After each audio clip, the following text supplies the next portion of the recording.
Alors, bonjour, oui, je m'appelle Jeff. Moi, je m'appelle Je m'appelle Monsef. Laura.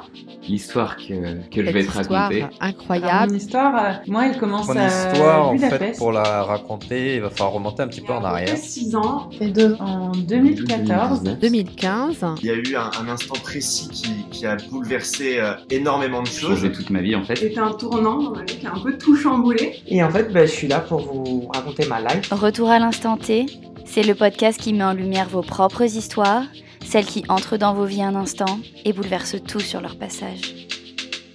Bonjour à tous et bienvenue dans le premier épisode de la saison 2 du podcast Retour à l'instant T, le podcast qui met en lumière vos propres histoires, celles qui entrent dans vos vies un instant et bouleversent tout sur leur passage. Dans cet épisode, nous allons questionner notre rapport avec notre voix intérieure, l'intuition.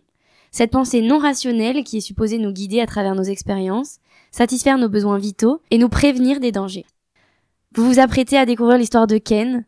L'expérience qu'il va vous partager est impressionnante.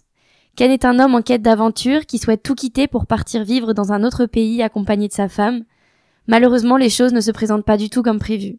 Alors qu'ils voyaient leur vie installée et paisible dans un pays exotique, la situation tourne au drame. Tous deux se retrouvent sans moyens, nus face au monde, ses dangers et ses opportunités. Ils vont ensuite faire des rencontres cruciales qui les mèneront dans diverses péripéties où le maître mot est l'intuition. Il s'agit d'une vraie claque de vie. Ken est un homme à l'optimisme inébranlable et son histoire nous donne de nombreuses clés pour vivre notre vie en la rendant forte de sens. Partons ensemble à la découverte de l'histoire de Ken. Retour à l'instant T. Alors bonjour Ken, bienvenue sur Retour à l'instant T. Je te remercie d'accepter aujourd'hui de nous confier ton histoire qui a beaucoup bouleversé ta vie, qui t'a fait prendre justement un virage assez net. Est-ce que tu pourrais revenir au contexte de cette histoire, au moment qui précède l'instant T, pour nous situer un petit peu dans quelle situation tu te trouvais, dans ta vie personnelle, professionnelle, etc., pour qu'on comprenne un petit peu d'où tu viens? Ben oui, ben bien sûr. En tout cas, merci à toi. Oui, avec plaisir. Et ben écoute, on se retrouve là en 2000, en 2013, en 2013. Et donc voilà, je vivais encore avec mon ex-épouse. J'avais un travail, on va dire, plutôt classique où je gagnais assez bien ma vie. J'ai toujours été entrepreneur, hein, donc je développais mes activités d'entrepreneur sur principalement une société internationale. Voilà, j'étais comme beaucoup de jeunes à ce moment-là, hein, je devais avoir 26, 27 ans et comme beaucoup de jeunes, ben voilà, je cherchais à avancer dans la vie, à progresser, à aller vers plus de confort matériel, plus de reconnaissance sociale. Enfin voilà, toutes ces choses finalement dans lesquelles on est un petit peu conditionné et après lesquelles on court parfois toute sa vie. Voilà, donc j'en étais un petit peu là en fin 2013 avant qu'il y ait un premier événement qui se produise. Ce qui s'est passé à ce moment-là, donc voilà, on revient en septembre 2013 et moi j'en avais marre. Il y avait une voix quelque part en moi qui me disait déjà il est temps peut-être de changer de pays, d'aller s'installer ailleurs, de changer d'activité, voilà. Et donc moi je suis d'origine franco-africaine, donc voilà, donc j'ai vécu la plus grande partie de ma vie en France, j'ai fait la plus grande partie de mes études en France et voilà, j'étais déjà allé en Afrique quelques fois et voilà, je ressentais quelque part cet appel d'aller d'y retourner, d'y aller et on va dire de respirer un autre air et peut-être même de redémarrer quelque chose sur le continent africain. Voilà, c'est la décision que j'ai prise. À l'époque, mon épouse était pas très partante. Elle me disait, bah oui, mais attends, là, ça veut dire renoncer à tout ce qu'on a construit ici. Donc moi, j'avais à ce moment-là, donc on était encore en France et donc j'avais déjà une entreprise, on avait notre appartement. Enfin bon, voilà, on avait déjà commencé à construire des choses en quelques années. Je ressentais vraiment cette envie de changement profond. Voilà, j'avais de moins en moins de sens dans ce que je faisais, je me sentais de moins en moins bien là où j'étais. Voilà, il y avait quelque chose qui se passait et la décision qu'on a fini par prendre, c'est finalement que j'aille créer une nouvelle structure donc sur le continent africain, une nouvelle entreprise sur le continent africain et que je commence à développer mes activités là-bas. Voilà, donc ce qui s'est passé, c'est que donc je suis parti un petit peu avant elle, quelques mois avant elle, donc en juin-juillet par là, ouais, juin-juillet 2013. Donc voilà, j'ai créé donc une nouvelle société là-bas dans l'intermédiation d'affaires. C'est un de mes champs de compétences premiers. Et puis voilà, donc ça a commencé à fonctionner. 2-3 mois plus tard, donc du coup, j'ai acheté une maison là-bas au bord de la mer, dans un endroit où il fait bon. Enfin, tu vois, un petit peu la maison de carte postale sur la plage avec avec les cocotiers. Enfin, voilà un petit peu le contexte. Et donc, j'étais très heureux à ce moment-là. Vraiment, elle n'était pas encore venue me rejoindre. Mais voilà, dans mon esprit, j'avais l'impression en tout cas que c'était la bonne voie, que c'était la bonne chose à faire, que voilà, qu'enfin les choses avançaient dans le bon sens finalement. Elle me disait, m'avait dit pendant des mois, non mais attends, t'es sûr voilà, moi je le sens pas. Bon voilà, et elle était malgré que la nouvelle structure avançait, malgré que je venais de trouver et de m'installer dans cette maison pour l'attendre finalement. Hein, j'avais tout préparé pour l'attendre et qu'on puisse s'installer puis continuer notre vie tous les deux à cet endroit-là. Elle continuait à me dire non mais moi je le sens pas quoi, je le sens pas. Je pense que tu ferais mieux d'arrêter, de revenir en France. Peut-être qu'on doit aller ailleurs, mais je le sens pas. Voilà, une conversation sur 3, elle m'expliquait à quel point elle le sentait pas. Et moi, je lui disais, mais écoute, regarde ce qui se passe. Je suis venu ici il y a quelques mois. La structure se développe bien. Là, maintenant, on a cette maison. Donc, voilà, quoi. Il n'y a plus qu'à ce qu'on se retrouve finalement pour avancer dans notre vie, dans un autre décor. Et est-ce qu'elle te le justifiait? Enfin, comment elle te disait, je le sens pas? Comment elle l'argumentait? Tu sais, il y avait plusieurs arguments que tout le monde aurait. Elle avait aussi son travail, elle était aussi salariée en CDI, tu vois, donc en France, avec un travail qui n'était pas non plus extraordinaire, mais en tout cas dans lequel elle était bien rémunérée, dans lequel elle n'était pas forcément hyper heureuse, mais pas non plus hyper malheureuse. Et puis voilà, il y avait toute sa famille en France. Finalement, c'était quand même un choix délicat, quoi, hein, d'aller rejoindre son compagnon à l'autre bout du monde, tout quitter, sa famille, son boulot, l'appartement, quitter tout ça. Donc voilà, donc forcément, ce que je comprends très très très très bien, il y a pas de souci là-dessus. Et donc voilà, donc effectivement, elle me disait tout ça et en même temps, je sais pas, elle me partageait un petit peu comme une intuition, quoi. Elle me disait, ok, effectivement, t'as raison là, ouais, ok, ce que t'as démarré fonctionne. Effectivement, on pourrait vivre même si je travaillais pas. Et il y a toujours un petit quelque chose qui me dit, voilà, c'est peut-être pas la bonne idée. Donc voilà, voilà un petit peu le contexte finalement au départ.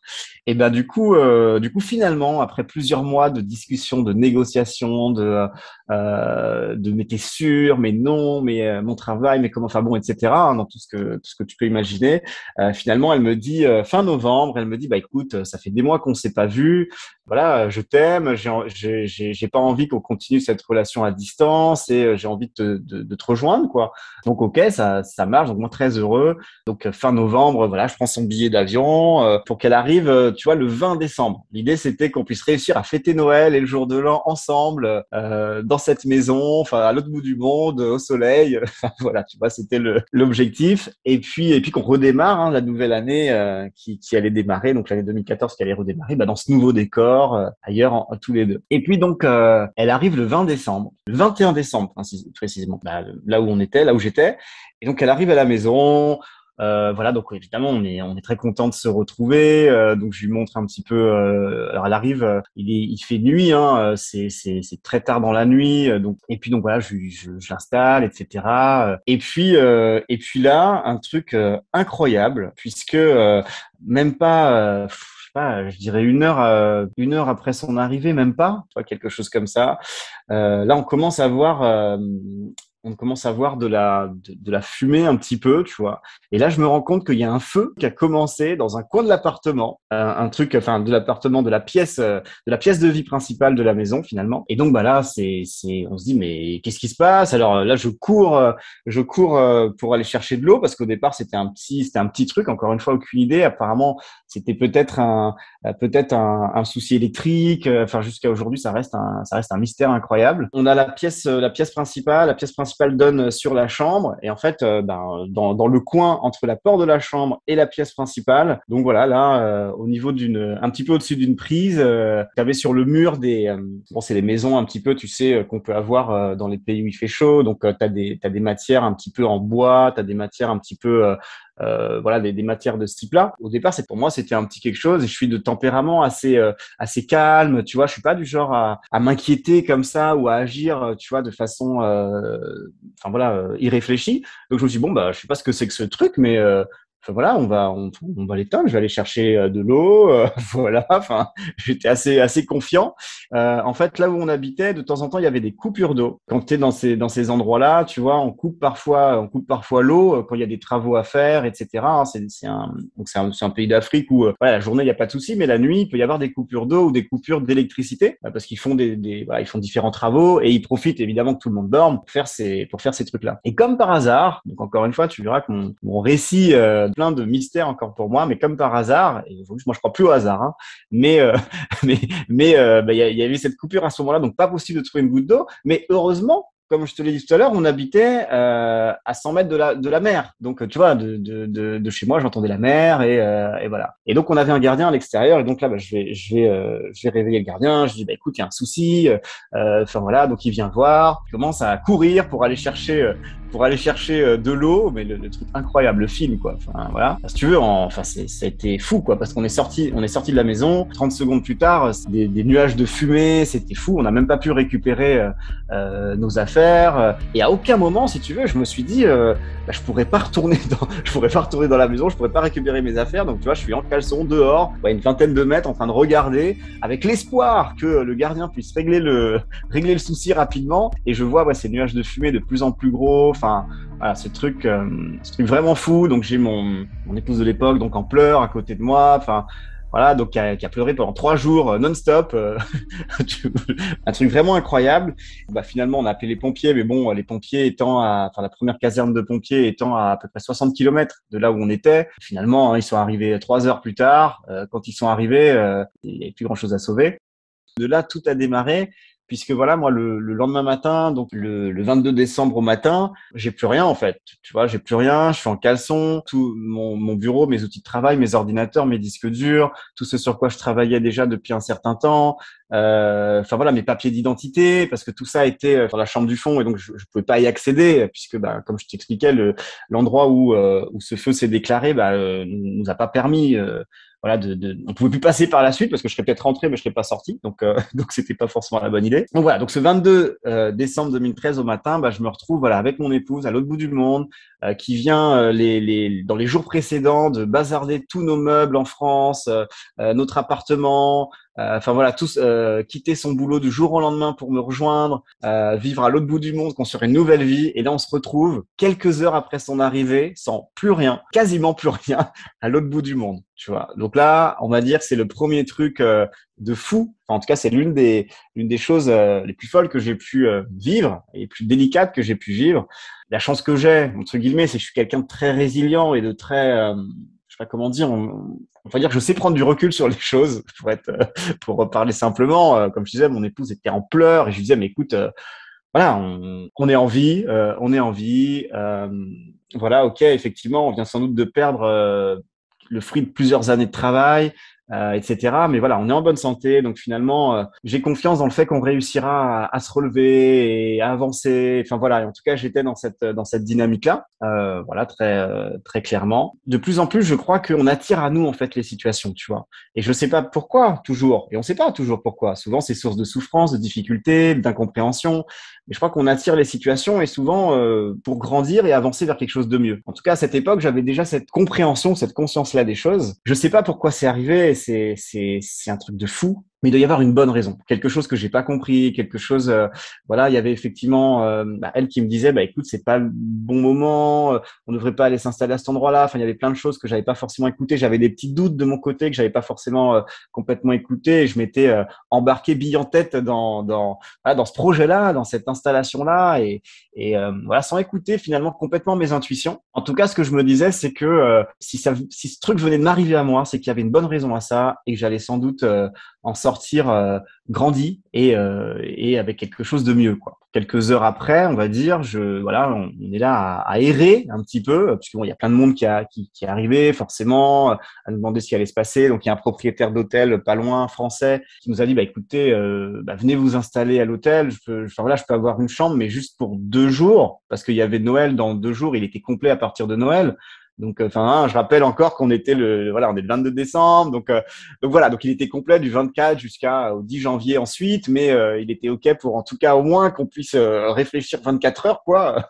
24, 48 heures, pas dans la rue, quoi. Donc, ça a été quand même quelque chose de chouette. Donc, voilà. Et donc, la journée de ce 22 décembre, toujours, on est là à errer un petit peu sur la plage. Donc, elle toujours en pleurs. Moi, toujours très positif, tu sais. Non, mais c'est bon, on va s'en sortir. Enfin, bon, voilà. Et là, croise un homme que je connais pas, qui finalement habitait à 100 mètres de chez moi, hein, mais voilà, que j'avais jamais rencontré, que je connaissais pas.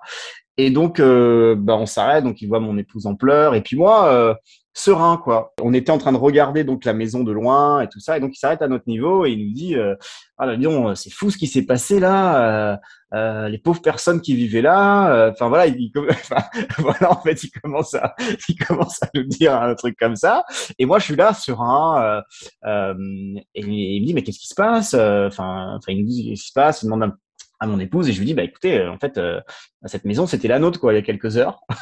Voilà, c'était encore la nôtre il y a quelques heures, et je lui dis ça un petit peu en riant comme je viens de te le dire là, tu vois, avec un rire qui était plus nerveux que un rire de joie, hein, évidemment, mais voilà, je lui dis ça un petit peu en souriant et en tout cas de façon très sereine. Et il me dit mais vous êtes sérieux? Enfin, vous venez de tout perdre là. Vous allez faire quoi? Vous êtes jeune, comment vous allez faire? Et je lui dis mais écoutez, je sais pas comment on va faire, mais on va le faire. Voilà, j'en sais rien, mais ça va aller. Donc on discute une dizaine de minutes. Il m'explique ce qu'il fait. Donc il travaille lui dans l'agro-industrie. Il a une très grosse société internationale. Il est venu s'installer là il y a une dizaine d'années. Il a plein de nouveaux projets, mais c'est difficile ici de trouver des personnes avec qui travailler. Enfin bon, voilà, il m'explique un petit peu les choses. Je lui explique un petit peu moi ce que je fais. Voilà, principalement à ce moment-là, donc je m'occupais de différents projets internationaux. Enfin bon, voilà, l'intermédiation d'affaires globalement. Et il me dit moi, si je peux vous aider, je serai prêt à vous aider. J'ai une maison d'amis sur ma propriété. Voilà, c'est là à 100 mètres. Et donc si vous avez besoin d'un endroit pour vous sentir bien, pour être voilà au moins passer cette période, venez quoi, venez. Voilà, moi c'est ce que je peux faire pour vous avec générosité, avec plaisir. Il y a pas de souci. Donc là on réfléchit un petit instant. On sait que voilà, en tout cas le soir en question, on a déjà un endroit où aller. Donc je lui dis écoutez, voilà, je passerai chez vous demain pour vous dire ce qu'il en est, parce que là on a trouvé une solution pour ce soir, et donc voilà. Et donc le lendemain, on décide d'aller le voir, ne serait-ce que voilà on avait convenu qu'on allait déjeuner ensemble. En fait, c'était plutôt ça. Et donc le lendemain, donc on se rend chez lui pour aller déjeuner. Donc veille de Noël, le 23 décembre, du coup, pour faire la chronologie du truc. Donc on déjeune avec lui, on discute, etc., etc. Et il me dit, voilà, on commence à se connaître un petit peu. Il me dit, Ken, donc c'est un Français aussi, un Français en fait qui était expatrié là-bas, et donc d'une soixantaine d'années, tu vois. Et donc il me dit mais écoute, avec tout ce que tu viens de me dire, etc. Moi je suis prêt à vous accueillir ici pendant 15 jours, 3 semaines, un mois, voilà, sans vous demander quoi que ce soit, pour vous aider. Moi aussi j'ai des projets que j'aimerais beaucoup développer, et je pense qu'avec tout ce que tu m'as dit, ton expérience, ton expertise sur ces domaines, voilà, ça pourrait être gagnant-gagnant, quoi. Voilà, moi je vous héberge, et puis voilà, j'ai des collaborateurs mais qui sont pas au point sur certaines choses. On a envie de créer une nouvelle société là, mais on sait pas trop. Voilà, on s'interroge sur des choses, et je lui dis ok, ça marche, voilà, avec plaisir. En tout cas, tentons l'expérience. On passe les fêtes de Noël et les fêtes de fin d'année ensemble, et puis on verra bien ce vers quoi ça va nous amener. Et ok, évidemment pour t'aider sur ce projet. En tout cas, c'est incroyable. C'est-à-dire que la veille, tu as tout perdu, c'est-à-dire que ta maison est brûlée, donc tout ton travail accumulé depuis des mois et des mois. Des années même, ouais. Voilà, en des années, et en 24 heures, on te propose, bon, pas un logement pour toujours, mais on te propose un logement pendant 2 semaines et un nouveau travail. Globalement, c'est ça. C'est en tout cas en quelques heures. On va dire que la vie me connecte avec cet inconnu à ce moment-là, qui effectivement nous propose donc une maison d'amis, mais une maison d'amis incroyable, hein, tu vois. On avait une piscine, enfin tu vois, un truc incroyable. Donc tu vois, c'est pas une petite hutte sur la plage, hein, c'est une maison bien mieux que celle qu'on avait nous d'ailleurs. Donc voilà, donc effectivement, ouais, en très peu de temps, donc il nous fait cette proposition, et c'est pas terminé puisque finalement on commence à travailler ensemble. à réfléchir ensemble, on va dire, dans un premier temps. Et là, début janvier, on vient de passer 10 jours ensemble, quoi, globalement. Donc, on a appris à se connaître, puisqu'on prend le petit déjeuner, le dîner ensemble tous les jours. Et il me dit, mais Ken, écoute, voilà, plus je te connais et plus j'ai énormément envie de travailler avec toi. Donc là, moi, le projet, comme tu le sais, c'est de développer, c'est d'améliorer le pouvoir d'achat des populations ici, c'est de leur ouvrir le marché européen, etc. J'ai plein de portes d'entrée, etc., etc. Mais il me manque un directeur. Il me faut quelqu'un pour diriger cette organisation, pour mettre en place tout ça, pour diriger tout ça. Donc, si tu es partant, eh ben, écoute, on commence la semaine prochaine. On crée la boîte. Donc, ce qu'il me dit, et moi, j'avais plus rien, tu vois. Donc, il me dit, en tout cas, niveau argent, voilà, lui, il peut investir tout ce qu'il a besoin d'investir. Tout ce qu'il a besoin, c'est de quelqu'un pour coordonner, pour mettre en place les équipes, potentiellement pour voyager dans les différents pays, puisque ce qu'on a créé, finalement, c'est une société d'import-export. Voilà, on a commencé par exporter des fruits et légumes, mais un truc de fou, si tu veux, hein. Et effectivement, tu as raison de le rappeler, parce que quelques heures avant, j'avais aucune idée de ce qu'allait être mon avenir. Tu vois, j'étais en train de me dire, mais qu'est-ce qui va se passer? Enfin, on va être rapatrié en France, on va devoir galérer pendant des mois, tu vois, j'en avais aucune idée. Mon épouse était dans une tristesse profonde. C'était très compliqué pour elle, qui avait laissé son boulot aussi. Enfin, alors on n'en savait rien. Et moi, je pense mais encore aujourd'hui, hein, c'est ce qui fait, je pense, ma force, c'est toujours me dire qu'on a une bonne étoile et que quelles que soient les situations, quels que soient les problèmes, les douleurs, les souffrances dans lesquelles on se trouve, il faut garder la foi, tu vois. Je suis pas quelqu'un de religieux, mais je veux dire, il faut garder la foi dans le sens de l'espoir que ça va bien se passer, quoi. On nous parle beaucoup de la loi d'attraction, de toutes ces choses. Alors, je suis pas sûr qu'il suffise de penser à quelque chose pour l'obtenir, tu vois. Je suis pas sûr que ce soit aussi facile que ça. Mais en tout cas, je crois que plus on croit que des changements positifs peuvent arriver, plus finalement on leur permet d'arriver, tu vois. Donc ça, on s'attire les bonnes énergies, et je crois que c'est justement dans ces moments les plus difficiles qu'on doit démontrer cette foi pour attirer justement les plus belles choses dans nos vies, tu vois. Du coup, professionnellement parlant, donc ta femme, elle avait déjà quitté son travail en France, mais toi, t'en étais à quel Moi, j'avais quitté mon activité en France, et je venais de créer, donc en septembre, je venais tout juste de formaliser, d'officialiser mon cabinet d'intermédiation. Donc en fait, j'étais en train de travailler avec mes premiers clients, je commençais à faire rentrer des sous, ce qui m'avait permis d'acheter cette maison. Et donc voilà, et donc là, en quelques mois, je perdais la structure que je venais de créer, tout le boulot que j'avais fait avec mes clients. Je perdais tout, je perdais tout aussi. Oui, donc ça n'existait plus. Ouais, ça n'existait plus. Je pense que j'aurais peut-être pu tout recommencer, mais ça m'aurait demandé encore des mois, parce que ça m'avait pris 6 mois en amont pour tout préparer, pour tout mettre en place, pour commencer les premières collaborations, avant d'officialiser la structure en septembre 2013. Là, ouais, je perdais tout ça, plus le travail que je faisais avant, principalement en France, où là, j'avais tout dans mes ordinateurs, et tous mes ordinateurs ont cramé, mes disques durs, enfin tu vois, donc voilà, plus rien de plus rien, quoi. Tu vois, vraiment la remise à zéro, le reset, voilà, complet, quoi, total, ouais. Et donc voilà, oui, il me fait cette proposition, donc on est sur la deuxième semaine de janvier, quelque chose comme ça, 2014, et voilà, je réfléchis 5 minutes, j'en parle à mon épouse de l'époque, et qui me dit, écoute, là où on en est, de toute façon, on n'a plus rien à perdre, hein, donc voilà, et à ce moment-là, tu vois, je me rends compte que j'aurais dû réfléchir plus, très clairement. Mais bon, en tout cas, j'accepte. Je connaissais pas forcément très bien le domaine. Je le connaissais pas forcément très bien lui et les autres, parce qu'en fait, on a été 5 associés dans cette société. Donc les 3 autres étaient déjà sélectionnés. Moi, je les connaissais pas encore.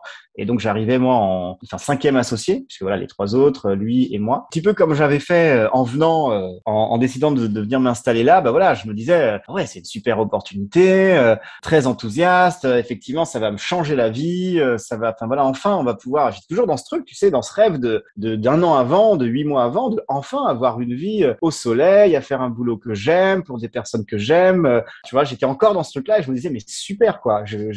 A priori, ok, il y a eu un épisode tragique, dramatique, mais le rêve se poursuit, quoi. En tout cas, tu vois, j'étais malgré tout dans ce truc-là. Et donc voilà, donc on commence à travailler ensemble. Donc donc forcément, moi je connaissais pas tout dans le domaine, hein, le commerce international, fruits et légumes, les lois, les législations, etc. Donc en quelques semaines, j'apprends tout ce dont j'ai besoin. Et puis à partir de mars, on commence à faire nos premières exportations, nos premiers commence les activités, donc ça démarre très bien. On a des clients, on commence à exporter des produits sur Rungis en Europe. Mais il y a un mais, tu vois. Mais il y a un mais, parce que même si quelque part je suis enthousiaste et je vois que ça commence à fonctionner, il y a un truc en moi quand même où je m'interroge quand même, tu vois, où je me dis mais est-ce que vraiment je suis à ma bonne place?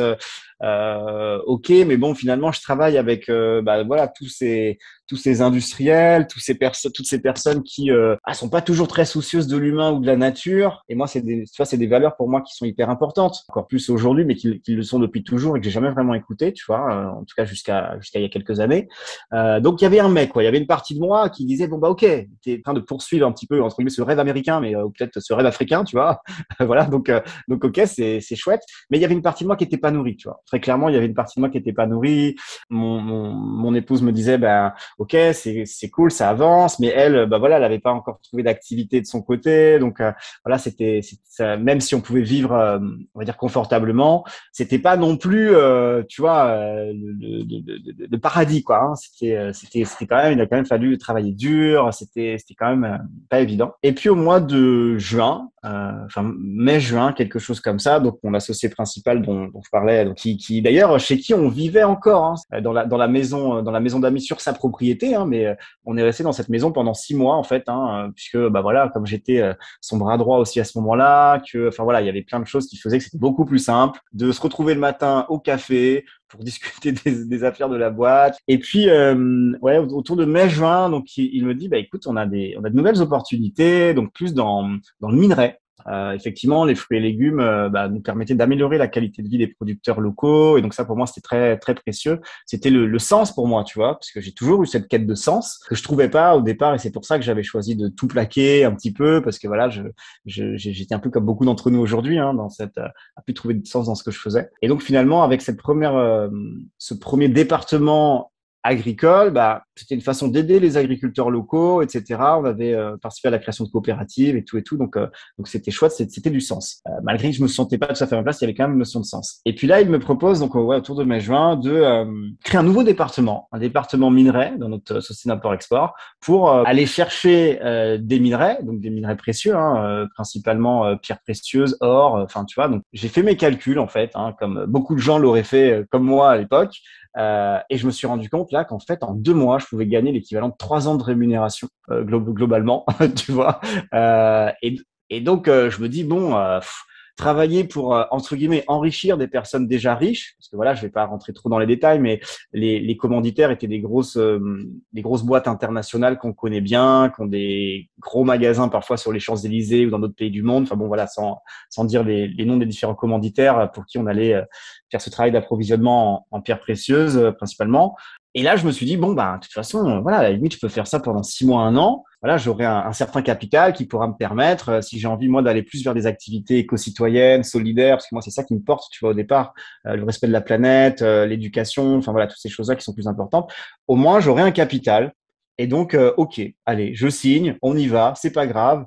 Ce sera pour quelques mois ou peut-être quelques années, mais à ce moment-là, tu vois, j'ai pas encore 30 ans. Hein. À ce moment-là, j'ai pas encore 30 ans. Donc, finalement, je me dis, c'est une super opportunité. Ce serait dommage de la laisser passer. Donc, j'accepte. Et là, en quelques semaines plus tard, donc forcément, il faut apprendre pas mal de choses parce que moi, je connaissais pas ce milieu-là. Donc, c'est quoi de l'or 24 carats? C'est quoi du 22+? C'est quoi les processus de raffinage? C'est quoi les normes internationales? Enfin, tu vois, c'est un monde. Hein. C'est un monde.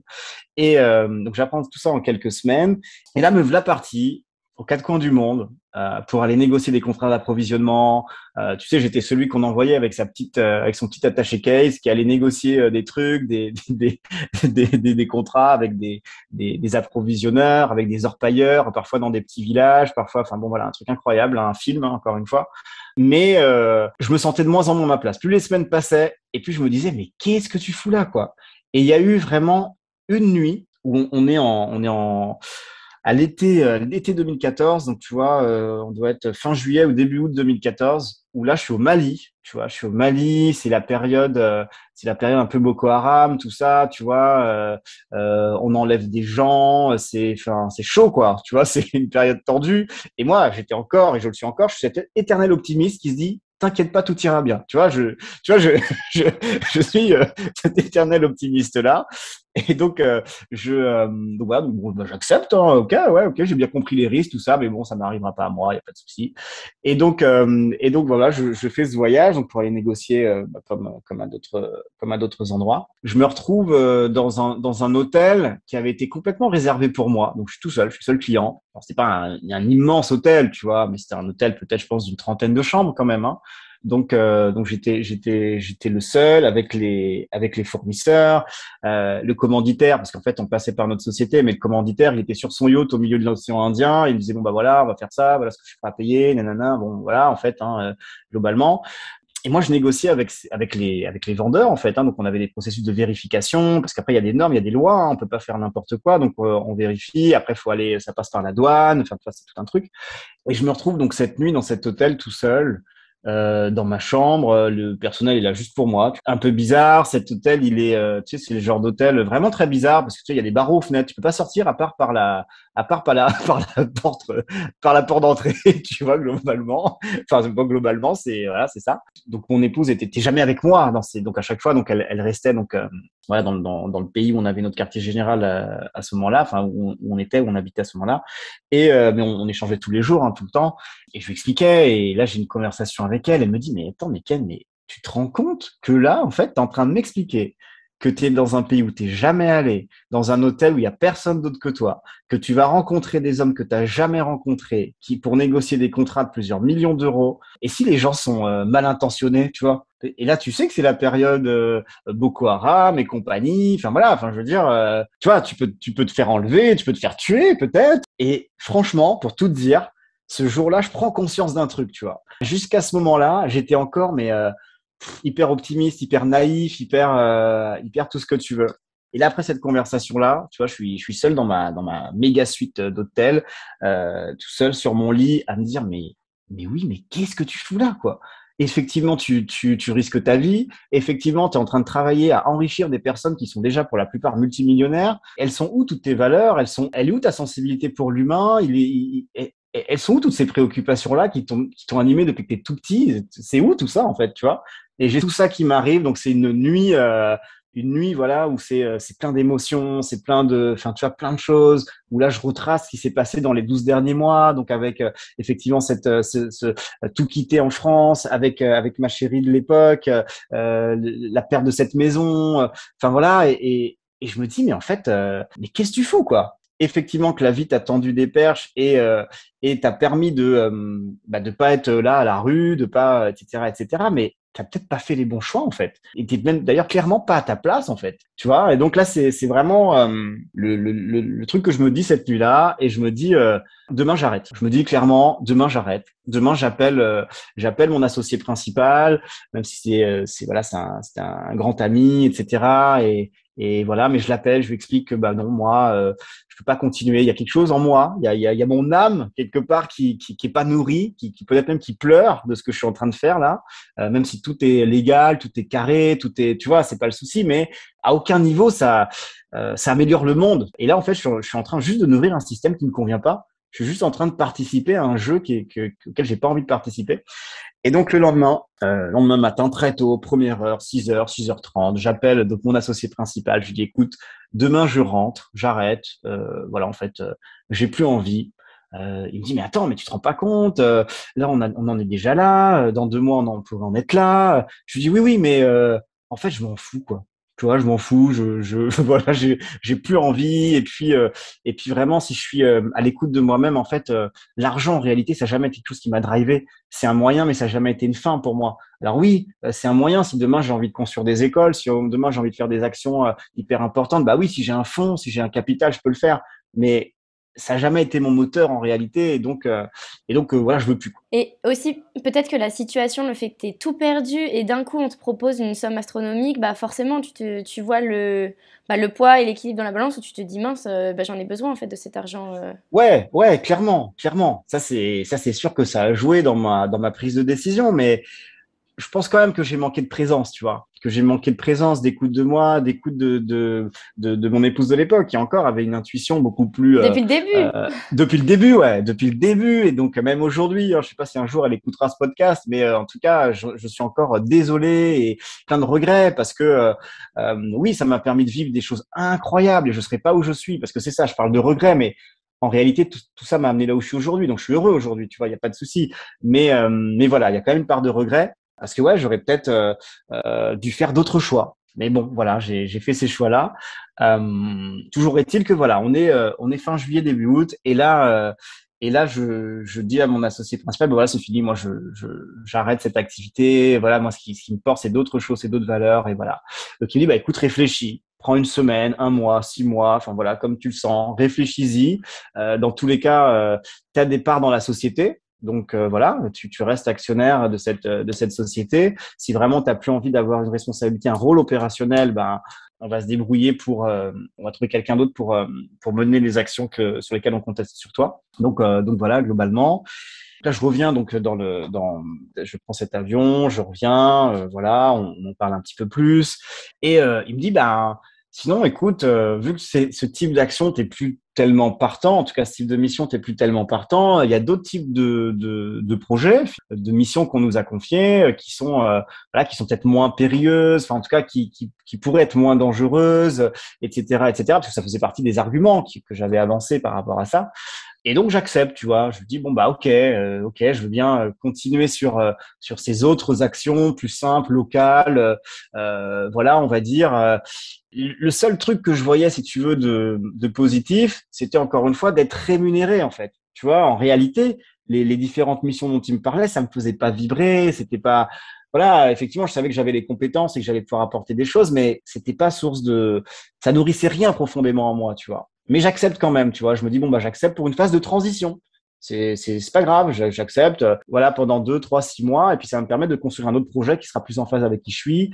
J'accepte, tu vois. Et donc, je commence. Et quelques semaines plus tard, tu vois, donc là, on arrive à mi-septembre, précisément, que je suis sur une mission où, bah, voilà, donc c'est mon chauffeur qui conduit, comme d'habitude.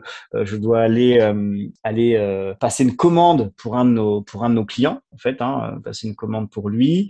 Donc voilà, donc on s'apprête à monter dans la voiture. Et là, je sais pas, j'ai une intuition, ouais, je veux dire une intuition et une envie de dormir, tu vois. Et c'est bizarre, ça m'arrive jamais. Il est midi et je dis à mon collègue qui est derrière, qui vient de s'installer derrière, je lui dis bah écoute, laisse-moi ta place, je vais faire un petit somme moi et voilà, m'installer devant, ça va pas être pratique. Enfin voilà, je vais vous gêner. Donc je me mets derrière. On était 5 dans la voiture avec des collaborateurs. J'avais donc un à moitié associé, on va dire, donc qui s'est installé devant donc à ma place. Et puis j'avais donc le chauffeur.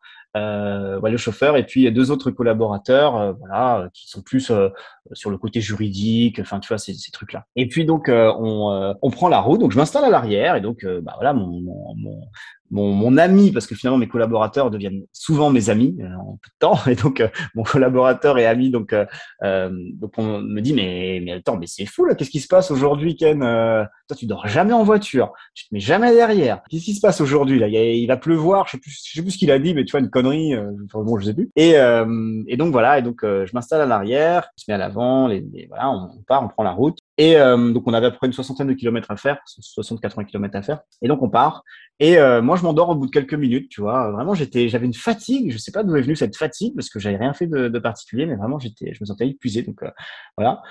Et là donc quelques dizaines de minutes plus tard, je me réveille, enfin en tout cas je m'éveille, je regarde sur la droite, tu vois, j'étais à l'arrière à droite de la voiture, je regarde sur la droite pour voir un petit peu où on en est de la route parce que je connaissais bien cette route.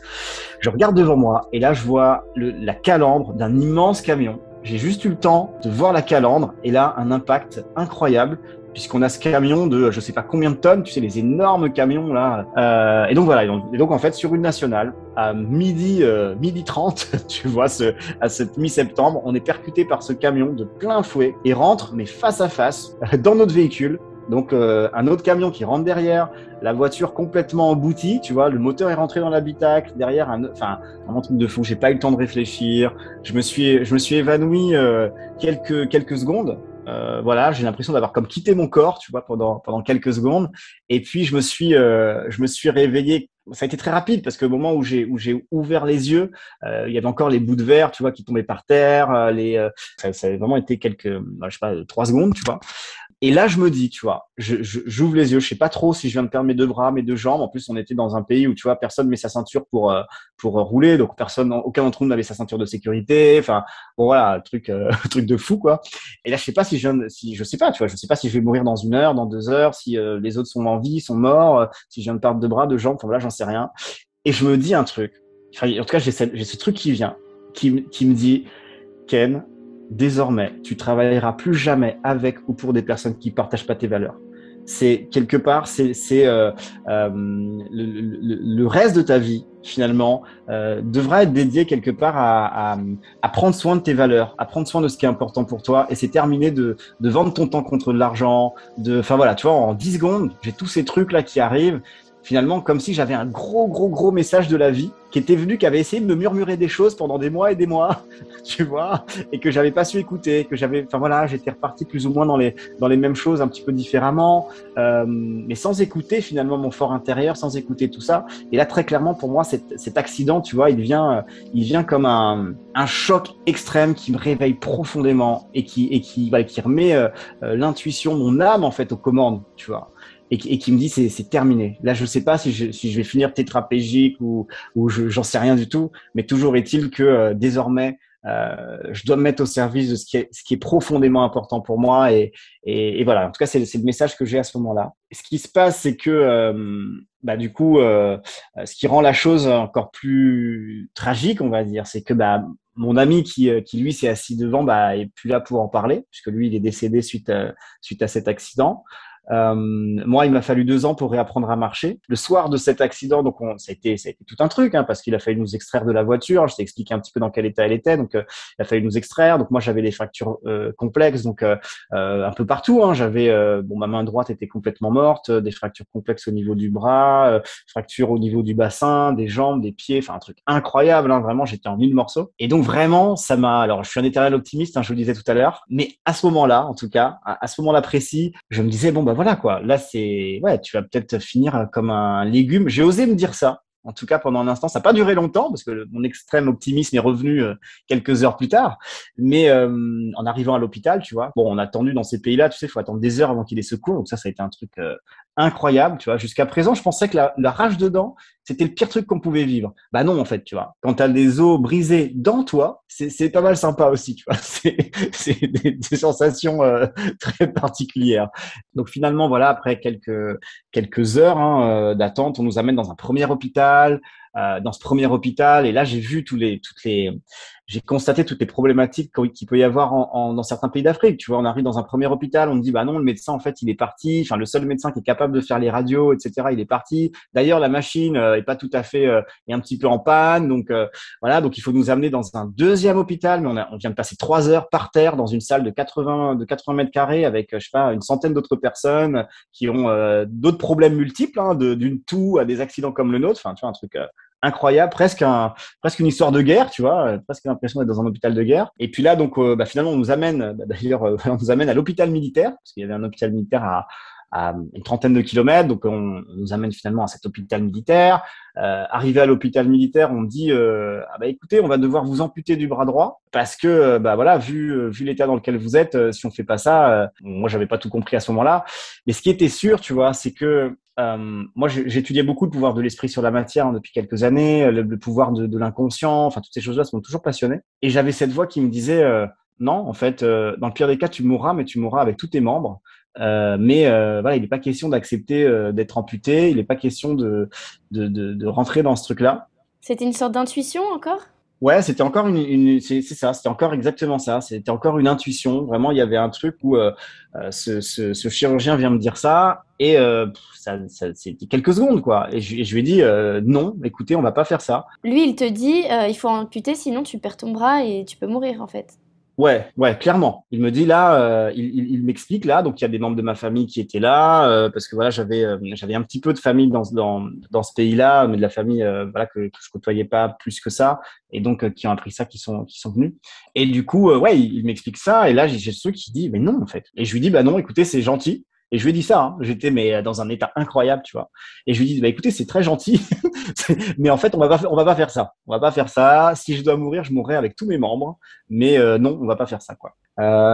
Donc voilà, et l'histoire me donne raison puisqu'aujourd'hui, bah, j'ai tous mes membres et tout va bien. Mais bon voilà. Donc le lendemain, bah, une première opération et puis voilà. Après, j'ai enchaîné les opérations pendant 2 ans, réapprendre à marcher, réapprendre à utiliser ma main, réapprendre, enfin voilà, hein, un truc de fou. Et donc ça a été 2 années vraiment de reconstruction puisque j'étais paralysé pendant quelques semaines. Donc en fait, tu vois, on me mettait sur le côté pour faire pipi caca, enfin tu vois le truc vraiment hardcore. Hein. J'avais un petit bouton dans mon lit d'hôpital où je pouvais appuyer pour avoir de la morphine parce que sans ça, c'était pas possible de dormir.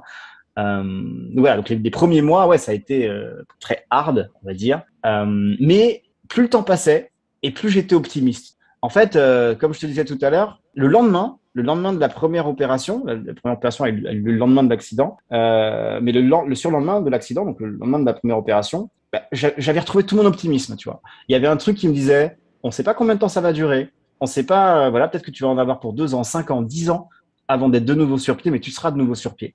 Et donc, perds pas espoir. Ta force de vie était revenue.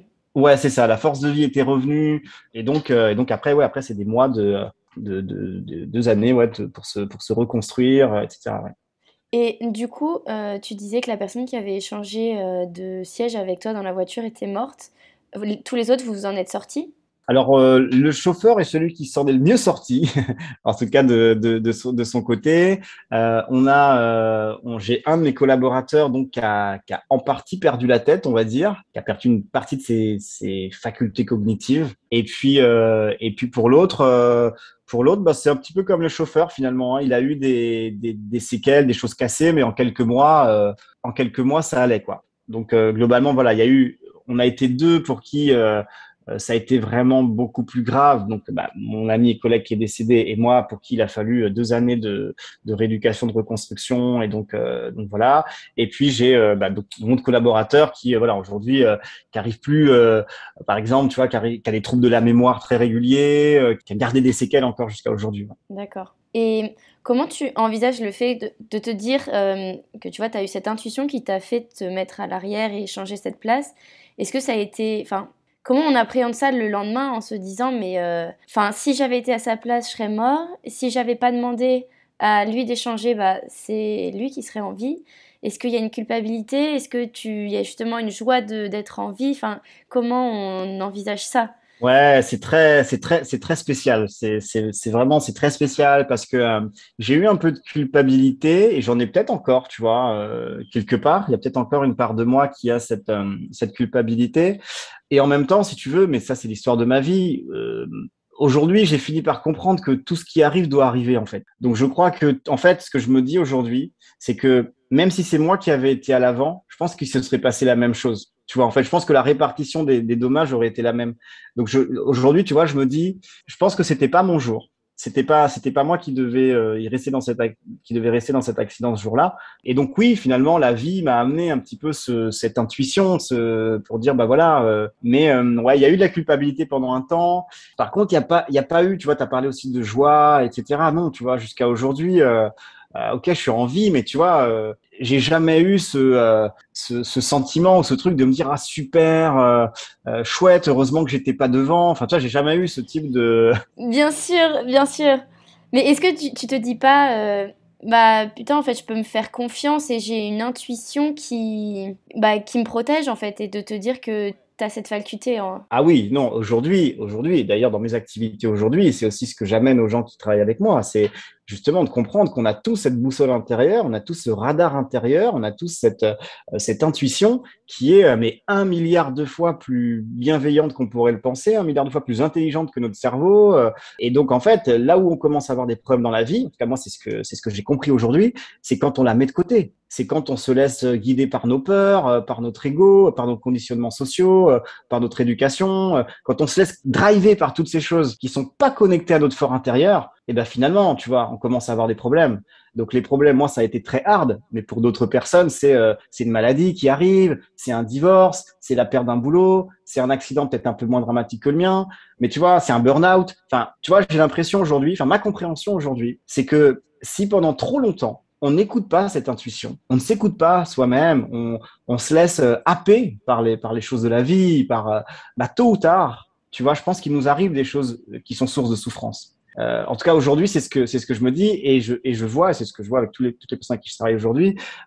Plus on arrive à se connecter à cette intuition, être à l'écoute de cette intuition, et je crois que les femmes le sont beaucoup plus que les hommes. En tout cas, c'est ce que j'observe depuis 4 ans dans les nouvelles activités que je développe. Et plus en fait, on avance sereinement. Là où ça commence à poser des problèmes, c'est quand on écoute autre chose que notre fort intérieur. Ok, qu'on écoute justement tout ce que tu dis, nos limites, nos schémas, nos constructions, nos peurs, tout ce qu'on... Mais complètement. Tout ce qu'on s'est construit nous-mêmes, qui n'est pas inné, on va dire, et spontané.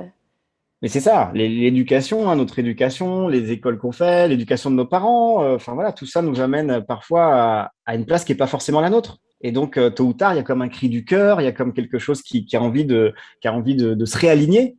Et soit on est à l'écoute de ça et globalement ça se passe bien, soit on n'est pas à l'écoute de ça et la vie vient nous murmurer petit à petit, de plus en plus fort, tu vois, jusqu'à venir nous crier dans les oreilles comme elle a pu me crier dans les oreilles à moi avec cet accident au final.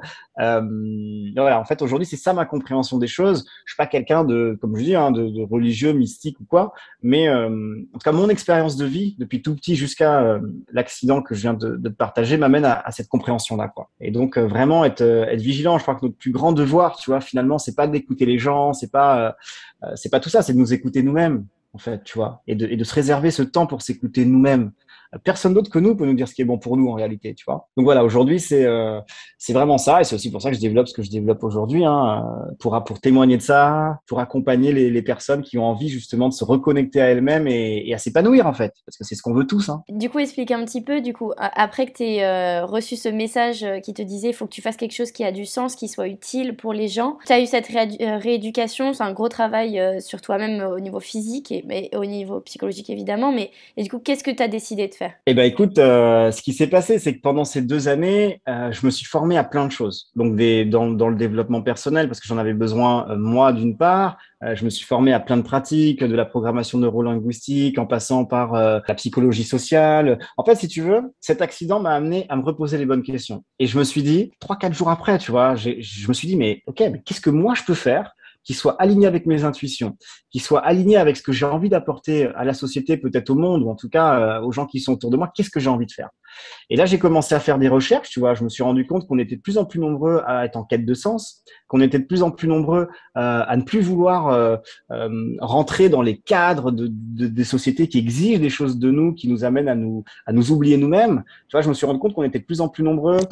J'ai étudié la sociologie, j'ai rencontré des sociologues, j'ai fait vraiment pas mal de choses pendant 2 ans. Et en fin 2016, on va dire, a émergé le projet que je développe toujours aujourd'hui.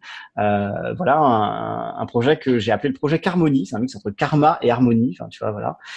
Donc la première marche de ça a été de dire, moi j'ai envie de créer des lieux dédiés à l'épanouissement des personnes, à l'épanouissement individuel et collectif. J'ai envie de créer des lieux où finalement quelqu'un qui se sent pas bien dans sa vie, quelqu'un qui a envie d'être plus créatif, c'est pas forcément quelqu'un qui a des problématiques psychologiques ou quoi, tu vois, pour ça il y a des spécialistes, etc. C'est autre chose.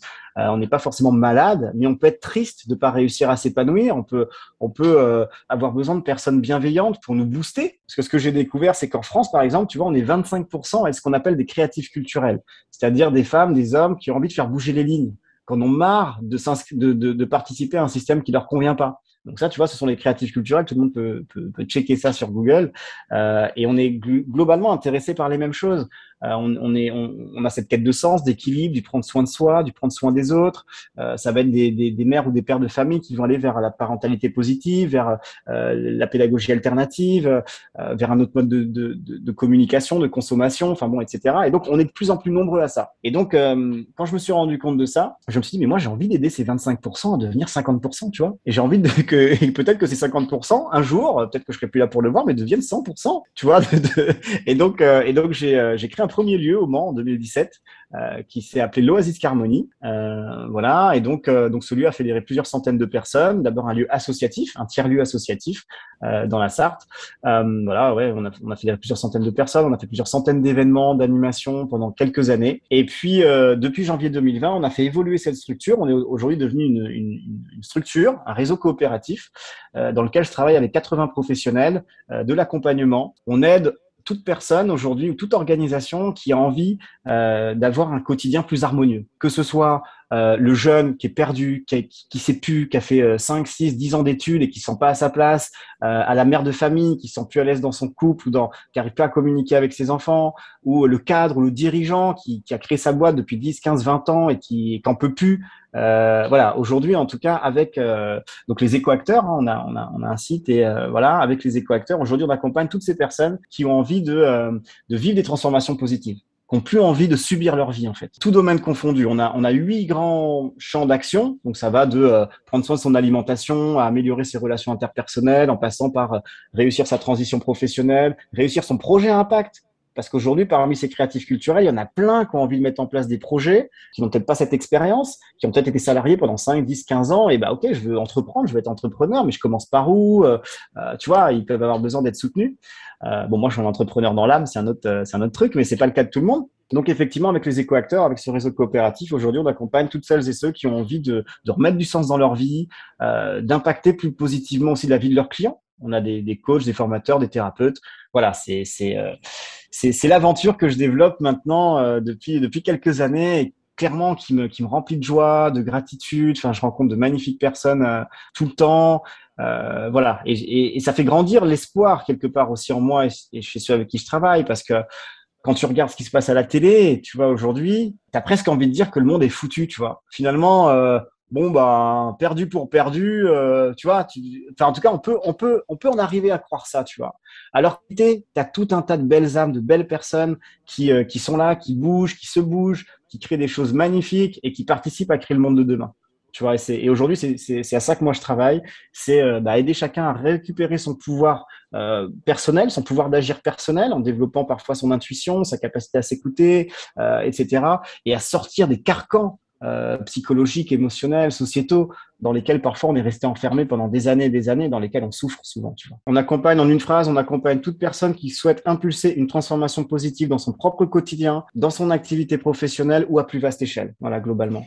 Et du coup, maintenant, plutôt en conclusion de tout ce que cette expérience t'a permis, je parle autant de cet instant T, cet accident, et maintenant donc cette expérience professionnelle cette entreprise que tu as construite et qui au final est très lourde de sens et portée vers les autres pour permettre aux autres justement d'être épanouis dans leur vie, de faire quelque chose qui les fait rayonner, et dans le sens où c'est un vrai accompagnement. Qu'est-ce que tu en dégages? Qu'est-ce que tu conseilles? Quel est toi ton ressenti par rapport à tout ça?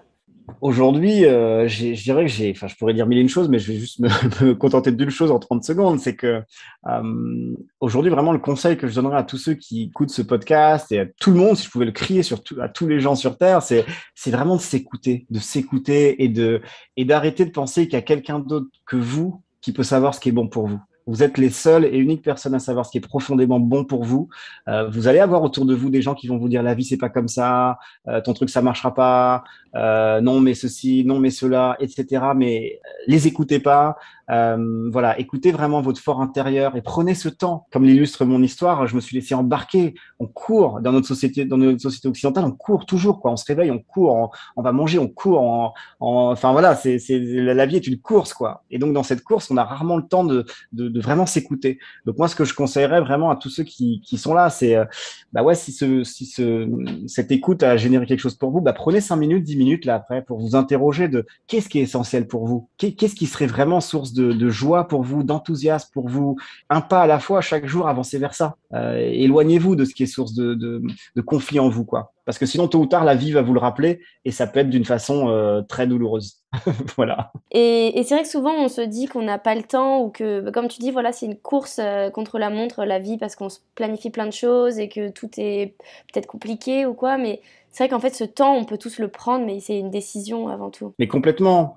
Tu vois, j'ai un ami qui est coach de dirigeant de grosses boîtes et qui me disait, pour lui, en tout cas, toute personne aujourd'hui dans ce type de boîte qui prend pas 20 minutes, mais ne serait-ce que 20 minutes par jour pour vraiment s'écouter, s'introspecter, se poser, fait une faute professionnelle. Aujourd'hui, en fait, c'est indispensable. On peut pas dire qu'on n'a pas le temps, c'est pas vrai, tu vois. J'ai des personnes parfois qui me disent non, mais j'ai pas le temps. Mais c'est bien sûr que tu as le temps. En fait, qui t'oblige? Quelqu'un?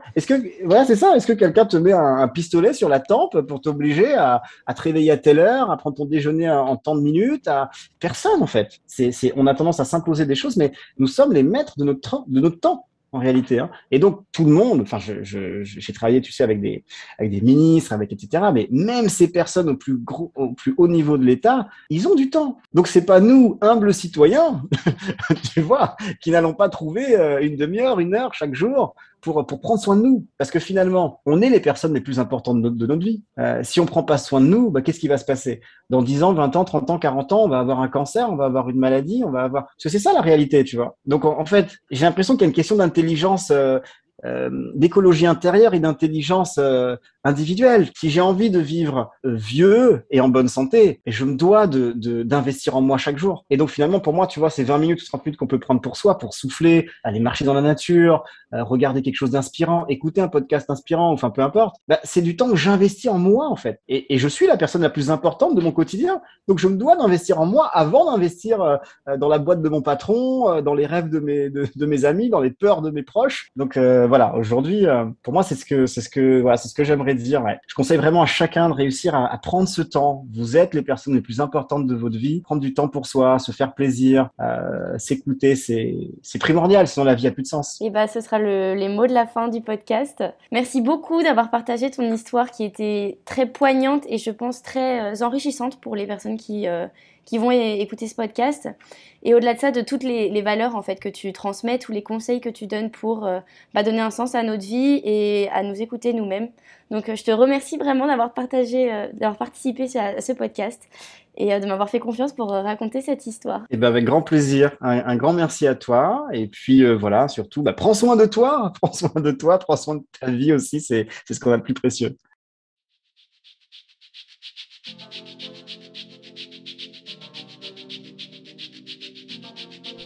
Merci à vous d'avoir écouté cet épisode de Retour à l'instant T. J'espère que celui-ci vous a plu. Merci à Ken pour le partage de son histoire et retenez la puissance de votre intuition. Si vous souhaitez participer pour mettre en valeur votre histoire surprenante, je vous invite à me contacter par mail dans le détail du podcast. De plus, je vous recommande vivement de vous rendre sur le compte Instagram du podcast au nom de Instant T Podcast. J'ai également créé un compte sur la plateforme Tipeee. Vous pouvez désormais effectuer un don si vous souhaitez soutenir ce projet et que le podcast perdure dans le temps.